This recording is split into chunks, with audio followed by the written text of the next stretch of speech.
എല്ലാവർക്കും നമസ്കാരം. ഇന്ന് നമ്മൾ വന്നിരിക്കുന്നത് വളരെ നൊസ്റ്റാൾജിയുള്ളൊരു പലഹാരവുമായിട്ടാണ്. അതായത് 4 മണി പലഹാരം. സ്കൂളൊക്കെ വിട്ട് വരുമ്പോൾ നമ്മുടെ അമ്മമാരും ഒക്കെ ഉണ്ടാക്കി തരുന്ന ഒരു സിമ്പിളായിട്ടുള്ള ഹെൽത്തി ആയിട്ടുള്ള ഒരു റെസിപ്പിയാണിത്. അരി വറുത്ത് നമ്മൾ തേങ്ങയൊക്കെ ഇട്ടിട്ട് ചെയ്യുന്ന ഒരു അവലൂസ് പൊടി പോലത്തെ പലഹാരമാണ്. വളരെ ഹെൽത്തിയാണ്. അപ്പോൾ അധികം താമസിയാതെ ഇതെങ്ങനെയാണ് ഉണ്ടാക്കുന്നത് നോക്കാം.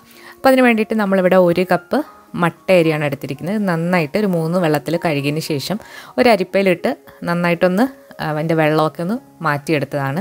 അപ്പോൾ ഇത് നമുക്ക് ആദ്യം തന്നെ ഒന്ന് വറുത്തെടുക്കണം. മട്ട അരിക്ക് പകരം നിങ്ങൾക്ക് വെള്ള കളറിലുള്ള പുഴുക്കലരിയും എടുക്കാവുന്നതാണ്. അപ്പോൾ നമ്മളിങ്ങനെ ഡ്രൈ ആക്കിയിട്ട് വറുത്തെടുക്കുകയാണെന്നുണ്ടെങ്കിൽ പെട്ടെന്ന് തന്നെ ഇത് നമുക്ക് വറുത്തെടുക്കാൻ പറ്റും.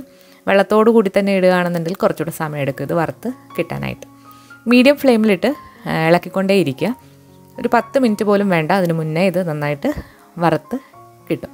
അപ്പോൾ അരി ഇപ്പോൾ നന്നായിട്ട് ഡ്രൈ ആയി വന്നിട്ടുണ്ട്.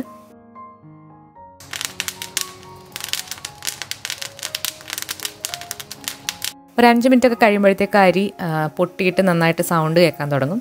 പിന്നെ പെട്ടെന്ന് ഇത് റെഡിയാകും. ഇപ്പോൾ നമ്മുടെ അരിയെല്ലാം നന്നായിട്ട് വറുത്ത് നമ്മൾ എടുത്തിട്ടുണ്ട്.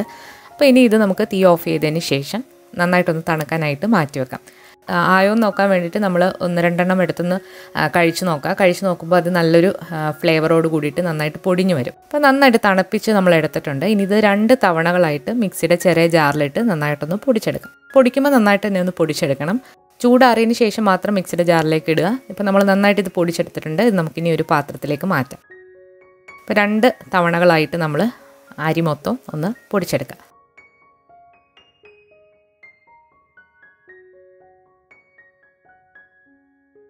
അപ്പോൾ അരി മുഴുവനായിട്ട് നമ്മൾ പൊടിച്ചെടുത്തിട്ടുണ്ട്. ഇനി ഇതിനേക്ക് മധുരത്തിനായിട്ട് നിങ്ങൾക്ക് പഞ്ചസാര അല്ലാന്നുണ്ടെങ്കിൽ ശർക്കര ചേർക്കാം. നമ്മളിവിടെ ശർക്കരയാണ് ചേർക്കുന്നത്. ശർക്കര ഒരു 2 അച്ച് നമ്മളിപ്പോൾ ചീകി എടുത്തിട്ടുണ്ട്. അതിൽ നിന്നും ഒരു 2 പിടിയാണ് നമ്മളിപ്പോൾ എടുത്തിരിക്കുന്നത്. അപ്പോൾ കുറേശ്ശെ ചേർത്ത് കൊടുത്തിട്ട് ആവശ്യാനുസരണം നിങ്ങൾക്ക് ചേർക്കാവുന്നതാണ്. ഇത് 2 ഏലക്കയും കൂടെ ഇട്ട് കൊടുത്ത് മിക്സിയുടെ ചെറിയ ജാറിലിട്ട് ഒന്ന് പൾസ് ചെയ്തിട്ട് ഇതിലേക്ക് ചേർക്കുന്നുണ്ട്. ഇതിലേക്ക് നമ്മൾ എക്സ്ട്രാ ആയിട്ട് വെള്ളമൊന്നും ചേർത്തല്ല ഇത് കുഴയ്ക്കുന്നത്. ശർക്കരയുടെ ആ ഒരു നനവിലാണ് നമ്മളിത് കുഴയ്ക്കുന്നത്. അതുപോലെ തന്നെ തേങ്ങ ചെരുകിയതും കൂടെ വേണം. ഫ്രഷ് ആയിട്ടുള്ള തേങ്ങ നിങ്ങളുടെ ആവശ്യാനുസരണം എടുക്കാവുന്നതാണ്. ഒരു 1/4 മുറി തേങ്ങ ഒക്കെ നിങ്ങൾക്ക് ഇതിലേക്ക് ചേർക്കാം. ഈ ശർക്കരയും തേങ്ങയും ഏലക്കയും കൂടെ നന്നായിട്ട് കൈവച്ചിട്ട് ഒന്ന് മിക്സാക്കി എടുക്കുക. നമ്മൾ പുട്ടിനൊക്കെ നനയ്ക്കുന്ന അതേ ഒരു രീതിയിൽ നന്നായിട്ടൊന്ന് മിക്സാക്കി എടുക്കുക. ഇതിലേക്ക് വെള്ളമൊന്നും ചേർക്കേണ്ട ആവശ്യമില്ല. നന്നായിട്ട് ഇതുപോലെ തേങ്ങയുടെ നനവും അതുപോലെ ശർക്കരയുടെ നനവും കൊണ്ട് ഇത് നന്നായിട്ട് സോഫ്റ്റായിട്ട് കിട്ടും. അപ്പോൾ എല്ലാം നന്നായിട്ടൊന്ന് മിക്സാക്കി നമ്മളിപ്പോൾ എടുത്തിട്ടുണ്ട്. അപ്പോൾ നമ്മുടെ വളരെ രുചികരമായിട്ടുള്ള അരി വറുത്തത് കൊണ്ടുണ്ടാക്കിയ അവലൂസ് പൊടി റെഡി ആയിട്ടുണ്ട്. പിന്നെ ഇതിൻ്റെ കൂടെ നമ്മളൊരു നല്ല ഫ്ലേവറായിട്ടുള്ളൊരു കട്ടൻ ചായയാണ് ഇടുന്നത്. കട്ടൻ ചായയ്ക്ക് പകരം നിങ്ങൾക്ക് ചായയോ കാപ്പിയോ ഒക്കെ എടുക്കാവുന്നതാണ്. നമ്മൾ 2 കപ്പ് വെള്ളം ഒന്ന് തിളപ്പിക്കാനായിട്ട് വെച്ചിട്ടുണ്ട്. ഇതിലേക്ക് 2 ഏലക്ക, 1 ഗ്രാമ്പു, ഒരു ചെറിയ കഷ്ണം പട്ട ഒന്ന് ചതച്ചിട്ട് ഇട്ട് കൊടുത്തു. പിന്നെ ഒരു ചെറിയ കഷ്ണം ഇഞ്ചിയും കൂടി ഒന്ന് ഗ്രേറ്റ് ചെയ്ത് ഇട്ട് കൊടുക്കുകയാണ്.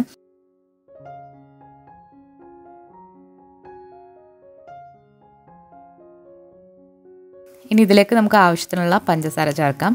1 ടേബിൾ സ്പൂൺ പഞ്ചസാരയാണ് നമ്മൾ ചേർത്തിരിക്കുന്നത്. അതുപോലെ തന്നെ 1 ടീസ്പൂൺ തേയിലയും കൂടി ചേർത്തിട്ട് ഒന്ന് തിളപ്പിച്ചെടുക്കുക.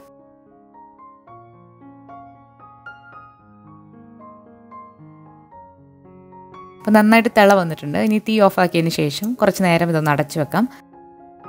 നല്ല ചൂട് കട്ടൻ ചായയുടെ കൂടെ നല്ല കോമ്പിനേഷനാണ്. വളരെ ഹെൽത്തി ആയിട്ടുള്ള ഒരു പലഹാരമാണ്. ഇത് നിങ്ങളുടെ കുഞ്ഞുനാളിൽ നിങ്ങൾ ഉണ്ടാക്കി കഴിച്ചിട്ടുണ്ടെങ്കിൽ തീർച്ചയായിട്ടും ഈ വീഡിയോയുടെ താഴെ കമൻറ്റ് ചെയ്യുക. അതുപോലെ ഇത് ഇതുവരെ കഴിച്ച് നോക്കിയിട്ടില്ലാത്തവർ തീർച്ചയായിട്ടും ഒന്ന് ട്രൈ ചെയ്ത് നോക്കിയിട്ട് നിങ്ങളുടെ അഭിപ്രായങ്ങൾ അറിയിക്കുക. അതുപോലെ ഈ വീഡിയോ ഇഷ്ടമായാൽ നിങ്ങൾ ലൈക്ക് ചെയ്യാനും ഷെയർ ചെയ്യാനും നിങ്ങളുടെ അഭിപ്രായങ്ങൾ കമൻസിലൂടെ അറിയിക്കാനും മറക്കരുത്.